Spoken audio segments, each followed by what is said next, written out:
Saludos a todas y todos desde Granada, España. Mi nombre es Ana Rosa Gómez Rosal y antes de empezar quisiera agradecer a la Universidad Técnica Particular de Loja la realización de este simposio, su carácter internacional y por supuesto la oportunidad que me han brindado de participar en él, que para mí es todo un honor. Soy doctoranda de último año en el programa de doctorado en Filosofía de la Universidad de Sevilla. Mi ponencia, a la que he llamado Dolor del misterio y creación de la fe, del Dios escondido al Dios personal en Unamuno, y que presentaré en este segundo simposio de pensamiento contemporáneo llamado Fenomenología y Filosofía de la Religión, abordará, como ya adelanta su propio título, la problemática del silencio de Dios y de la fe desde la noción unamuniana del dolor del misterio. He dicho noción y no teoría porque es algo vivo, cambiante y no sistemático, muerto.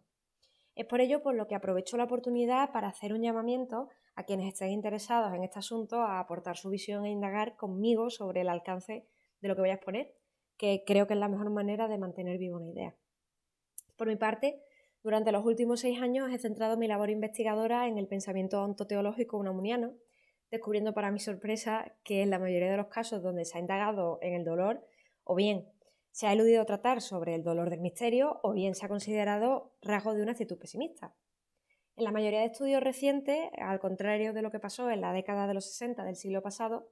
el aspecto religioso de Unamuno ha quedado sepultado bajo el creciente interés por su posible exégesis desde la teoría de la recepción, que sin duda es un claro signo de los tiempos. Lo que quiero aclarar con estas pinceladas del estado actual de la cuestión es que todo lo que voy a desarrollar aquí surge de mi propia interpretación tras la lectura directa de los textos de Unamuno, de una búsqueda profunda entre los distintos tipos de escritos, ya sean ensayos, diarios, novelas, epístolas, poemas, para extraer de ellos las referencias, directas o no, del remedio que Unamuno dio a la conciencia de muerte, del problema del ser a tenor del Dios dormido en su interior.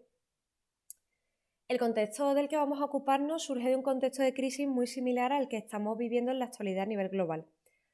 Ello nos facilitará el entendimiento cordial con las circunstancias y soluciones a presentar, pero lo que considero aún más importante es que esta similitud pone de manifiesto la urgencia que requiere una recuperación y una puesta en valor de este olvidado precepto.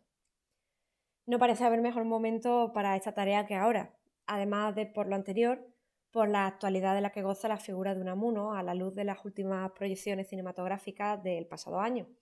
Por ejemplo, Mientras dure la guerra de Alejandro Amenábar o el reciente documental de Manuel Menchón, Palabras para un fin del mundo. Creo que este foro es el adecuado para hacerle justicia a la profundidad de su pensamiento, más allá de sus acciones políticas de 1936, y qué mejor manera de hacerlo que presentando un concepto del que apenas se ha mencionado nada en los estudios que de él se han hecho, ¿no? Al entusiasmo de lo que no ha sido del todo descubierto, de lo que se presenta como nuevo o como poco transitado, se le une el ser una de las mayores constantes de su filosofía, habiéndolo expresado primero como intuición en 1897 y siendo revisitado una y otra vez hasta 1933. Mi intención principal con esta ponencia es la de sacar a la palestra su ansia teológica, su relación con Dios y con la fe, y mostrar cómo esta relación con Dios y con la fe es motor de su obra a través de este concepto que, en último término, como demostraré al final de la ponencia, nos enseña cómo los mecanismos de la vida se abren paso a raíz y por encima del pensamiento de muerte, incluso en los momentos de crisis radical, trocando el miedo a la muerte en deseo por la inmortalidad, por ser todo y ser para siempre. En el caso de Unamuno, entramos ya en materia concreta, su estar en crisis se inaugura un año antes del contexto de crisis radical que va a vivir España en 1898, el año del conocido como desastre del 98 y del que una generación entera de poetas, novelistas y filósofos van a tomar nombre, la conocida como generación del 98. Pero como decía, la crisis de Unamuno empieza un año antes a nivel personal. Es el año 1897 y la inquietud general de la sociedad española por ver cómo se están perdiendo la guerra de la independencia cubana a la par que se están vaciando las arcas del Estado, se le suma una neurosis cardíaca a la misma edad precisamente a la que Cristo fue crucificado. Unamuno se siente en lo íntimo morir, pero en lo universal se siente abocado a la nada, porque la confianza en un mundo trascendental ha quedado desterrada por siglos de secularización antropocentrista y racionalista. Dios ha quedado escondido en una supuesta tradición anterior mística en la que ya pocos creen, y la urgencia de lo inmediato no hace sino esconderlo a una profundidad mayor. el paraíso virtual en el que la Ilustración y la modernidad habían convertido la tierra que habitamos se ha perdido de nuevo. Entonces hay una nueva crisis del paraíso perdido. Esto se ve no solo en Unamuno, sino en la mayoría de autores de la generación del 98. Unamuno, quien años antes había proclamado en su obra inédita Filosofía Lógica que Dios ni suma ni resta nada a la ecuación del mundo, ahora necesita creer. De alguna manera, él necesita creer en la superioridad de algún ser que haya creado el universo con un fin determinado. Entonces, movido por la congoja que la propia idea de su muerte le insta, se aísla del mundo exterior para zambullirse de lleno en las Sagradas Escrituras. Unamuno lee, relee y comenta cada día los párrafos del Nuevo Testamento, firma como si fueran propias las palabras de los apóstoles e incluso de los teólogos afines. Unamuno necesita creer y no puede. Necesita hablar con Dios y solo encuentra un silencio ensordecedor. Este silencio de Dios le quema por dentro como a Santa Teresa le quemaba la transverberación del amor, y también como a ella le duele el alma. Y al dolerle el alma, la siente, se le hace presente en sí, pero no como idea, sino como parte constituyente de su ser. Ese sabroso dolor del que nos habla la fundadora de la Orden de Carmelitas Descalzos le da fuerza para seguir concentrándose en sí y en su búsqueda de Dios. Pero esto no es suficiente para sacarle de su crisis, porque en el momento de abandono de la lectura y de su vida interior, vuelve a experimentar la sensación de abandono propia de quien no se sabe arraigado a nada, de quien se ha quedado sin suelo. Tras meses de lectura y comentarios que quedarán documentados póstumamente en lo que se ha conocido como su diario íntimo, más que respuestas ha encontrado preguntas que la razón le va inquiriendo. La que más le pesa, sin lugar a dudas, es la de la finalidad del universo cimentada en el problema del tiempo, pero desde un punto de vista ontológico, es decir, del ser a través del tiempo, sin saber qué ha sido antes de su nacimiento y qué será después de su muerte corporal. La acción de su vida y su alma durante los años de conciencia no sirven para nada, pierden su para qué radical. Entonces Unamuno grita y se revuelve contra el abandono del Padre, como hizo Cristo en la cruz, haciendo de su dolor un órgano pensante y sintiente. Al acercarse a los problemas a través de esta manifestación, la esperanza va tomando cuerpo y de ahí brota lo que llamó dolor del misterio, apreciación de su nous, de su alma esencia, por vía doliente, que brota de la meditatio mortis, sí, pero que espera superarla. Frente a las tendencias de otros siglos, como en la crisis religiosa derivada del terremoto de Lisboa en 1755, Unamuno no está haciendo responsable a Dios del mal humano o mundano, sino a un yo vacío de contacto con la divinidad que carga con su culpa sin posibilidad última de redención. Es un problema epistemológico, de conocimiento. El silencio de Dios, por tanto, no es un problema de Dios, es un problema de la conciencia, que desconociéndose en su esfera espiritual, ha perdido la potencialidad de la palabra y es incapaz de desvelar el significado trascendente del misterio. No es la razón humana la que tiene que acercarse al misterio para descifrarlo, sino que es el misterio el que brota en nuestro interior para ser descifrado cordialmente. Dicho misterio, nos dice Unamuno en 1918 en su ensayo El secreto de la vida, ha sido sembrado por Dios en cada uno de los hombres sin excepción, pero a diferente profundidad, haciéndose eco de la parábola del sembrador. Teniendo en consideración que lo propio de la divinidad es el ser misterio y que Dios ha hecho al hombre a su imagen y semejanza, pues nos resulta disparatado pensar, como don Miguel, que aquello que asemeja al hombre a lo divino es la semilla del misterio de su alma. Con las anteriores promulgaciones, Unamuno consigue sacar a Dios fuera de su escondite externo para colocarlo dentro de un escondite interno. Lo transmuta de un ello, fuera del mundo, ajeno a lo humano, a un yo que es responsabilidad personal de cada cual, como la culpa. En El sentimiento trágico de la vida, su obra más citada y por la que adquirió más renombre sin duda, nos dice textualmente que, y cito, personalizamos al todo en mayúsculas para salvarnos de la nada, y el único misterio verdaderamente misterioso es el misterio del dolor. Fin de la cita. Por el contrario, la tribulación donante del sentido divino de nuestra existencia no estaría provocada por la voluntad, sino por la gracia, en mayúsculas también. Pondera la tribulación como gracia porque nos saca del anonadamiento al enseñarnos, y cita a Pablo de Tarso, la anchura, la longitud, la altura y la profundidad de nosotros mismos, del hombre interior, o mejor dicho, íntimo. Algo que proclama Unamuno en su ensayo en 1933 llamado de la misma forma, El hombre interior. Debido a su gracia, Dios nos muestra lo que el apóstol Pablo en la carta a los Efesios llamó el eso anthropos. Unamuno, por su parte,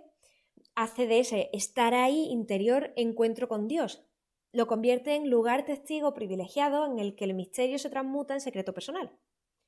Vedado para los otros cuando nos miran, porque su función no se trasluce en la carne, sino en la donación del sentido de nuestra propia vida, y porque se desarrolla en sus asolas de ella donde surge, haciéndose universal fuera de la polis, es decir, trascendente. Cabe resaltar, por si aún no se ha notado, que el misterio para nuestro autor vasco-salmantino goza de una autonomía en lo que respecta al ser, que es como el alma, pero sin ser ella. Es como un tumor. Usando sus palabras, que nos recordarán a pesar de las diferencias sustanciales a las de Rudolf Otto, es un tumor terrible y precioso. A diferencia de la designación del misterio de Otto los Santos, que dice que es un misterio tremendo y fascinante. Unamuno dice que es terrible porque siendo el principio y el fin de la vida, lo es también de su enfermedad, es decir, de la muerte. Pero es precioso porque en él se concentra la esperanza a trascenderla. Es algo así como la idea del infierno, que expone también en el diario íntimo, que es terrible por ser continuación del dolor que ya es esta vida, pero es precioso por ser vida prolongada a pesar del dolor, porque poco importa el adjetivo que le pongamos detrás de alegría o pena o soledad, o no importa, lo importante es ser para siempre. Al juzgar al misterio como un nódulo del alma, es decir, como una dualidad y no como una unidad intrínseca, nos plantea la posibilidad de que un alma no se corresponda, o mejor dicho, no se reconozca con el misterio con el que carga. Pero también puede suceder a la inversa, que el misterio, la idea que engendra, no encuentre en el alma que habita las condiciones necesarias para alcanzar la perfección. Y así, pues pasaría que al morir una persona infértil en misterios de tribulación, su misterio migrará a otra alma a la espera de frutos y así incansablemente. Concluye Unamuno que para darle finalidad al universo, primero hay que dársela a la vida individual y concreta, al eso anthropos, por medio de la escucha cordial, convirtiendo todas las horas de silencio divino que había pasado anteriormente en acercamiento a Dios, dándole sentido trascendente a la propia vida desde la idea difusa del sí, también podrá dársele de nuevo sentido a Dios. Es un acto de fe mayor que el de la fe institucionalizada por la Iglesia porque su naturaleza es la misma que la del dolor del misterio. Unamuno en 1897 había rogado encarecidamente creer en el infierno, porque de creer en él, de adquirir al menos la intuición de su existencia, querría decir que existe, al menos en su idea. Y aunque nunca llega a creer en el infierno y deja de turbarle la posibilidad o no posibilidad de la existencia del infierno,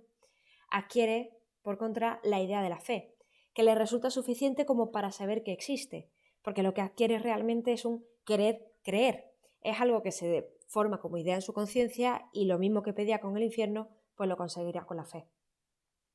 Al manifestársele de forma mundana, aunque con cierto aire místico, se siente obligado a redefinir lo que se ha llegado a entender como fe en su sociedad. Lo primero que nos dice es que la fe no es gnosis, no es crear lo que no vimos, sino que por el contrario, la fe es pistis, que significa crear lo que no vemos.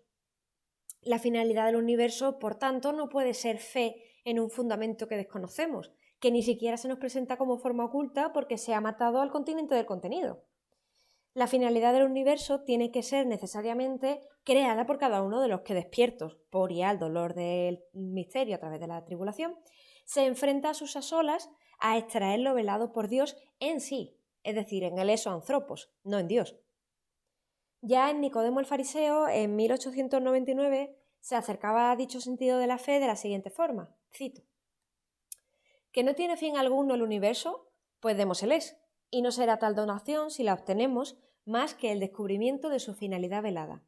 Cuando la razón me dice que no hay finalidad trascendente, la fe me contesta que debe haberla, y como debe haberla, la habrá. Fin de la cita. Por tanto, hay que destacar que el sentido que cada cual le da al universo no es un acto de supremacía antropocentrista al uso, sino sería un desvelamiento contingente mediado por la fe. Por ello, unas líneas más adelante de lo citado, en Nicodemo el Fariseo aclara que la fe es, y cito de nuevo, un acto de abandono y de entrega cordial de la voluntad. Es abandono y es entrega, pero no deja de ser acto, ni de ser íntimo, en tanto que cordial y por el propio recurso de revelación de la fe, que es íntimo.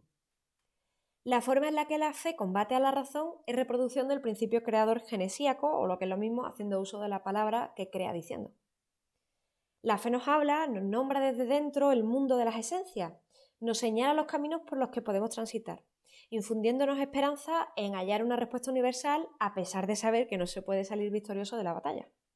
Pero por lo menos nos da un suelo y una voz. Y es así como Unamuno resuelve el problema del Dios escondido, silencioso o dormido en la conciencia, al que despierta con su propia voz movido por la fe, por la gracia del dolor y del misterio, que conduce a la libertad. Y esto lo llama Unamuno libertad del misterio. Es libertad del misterio en la medida en que es esperanza, en que es acercamiento a la solución final, en que crece hacia adentro y que alimenta al árbol interior enraizado en la eternidad. Es Dios la mano invisible del dolor que crea y que devuelve el sentido trascendental de la palabra, sí, pero somos nosotros los depositarios y los herederos de su reproducción en el mundo. Somos, gracias a la palabra sagrada, creadora de la fe que nos responde cordialmente para hacer frente a la razón promulgadora de la negación, somos la repercusión del lugar testigo del encuentro en el hombre y la mujer interiores. Es la libertad, al fin y al cabo, del cuidado de sí en tiempos de crisis, que no se agota en la crisis, justamente por ser eterno el misterio. Pero también significa el cuidado del misterio, porque a pesar de que lo hayamos intuido o lo hayamos conocido en alguna de sus facetas, no podemos llevarlo en el alma en carne viva, sino que todo lo contrario, debemos cuidarlo de manera recelosa para que no se mantenga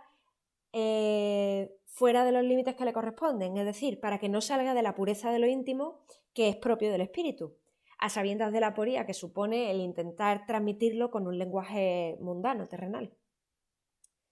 Cuando Unamuno nos habla de todos estos entresijos, del tumor que llevamos en el alma, se le tachó de fanático, de loco, de antiguo, de místico, y lo mismo que se había hecho con Dios, pues se le silenció.